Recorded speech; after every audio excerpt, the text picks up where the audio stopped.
तुम्हाला माहिती आहे 1960 पासून आतापर्यंत मराठीचा टक्का किती होता आणि आज किती राहिलेला आहे. आणि एका बाजूला मराठीचा टक्का कमी होतोय, जी जबाबदारी वाढवण्याची कोणाची होती?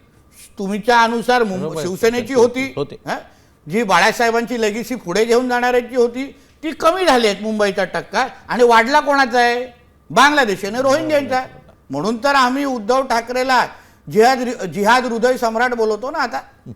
कारण का तो मुंबई हृदय सम्राट ते बाळासाहेब ठाकरे होते, हिंदू हृदय सम्राट बाळासाहेब ठाकरे होते. आता जिहाद हृदय सम्राट जे उद्धव ठाकरे आहेत त्यांच्या हातात अगर तुम्ही ही मुंबई दिली तर मुंबईला कोपऱ्या कोपऱ्यावर तुम्हाला संत तरचे जुदा, आय लव्ह मोहम्मद सारखे बॅनर तुम्हाला दिसणार. तिथे तुम्हाला सणासुदीला तुमच्या मिरवणुकी काढत असताना 1000 निर्बंध लावले जातील. तुम्हाला 10 वाजेपर्यंत तुमचे लाऊडस्पीकर तुमच्या गणेश चतुर्थीचे बंद होतील, पण मोहर्रम आणि ईदचे लाऊडस्पीकर हे सकाळी 5 वाजेपर्यंत वाजतील. म्हणून मुंबईकरांना आणि आमच्या मुंबईतल्या हिंदू समाजाला आणि सगळ्यांना विचार करायचा आहे की तुम्हाला सर तन से जुदावाली मुंबई पाहिजे की जय श्रीरामवाली मुंबई पाहिजे. हे येणाऱ्या 15 तारखेला निर्णय घेण्याचे तुम्हाला वेळ आलेला आहे. आज मुंबईतला मराठी माणसाला, मुंबईतला हिंदू समाजाला सुरक्षित ठेवायचं असेल तर भारतीय जनता पक्ष आणि महायुतीशिवाय दुसरा पर्याय नाही.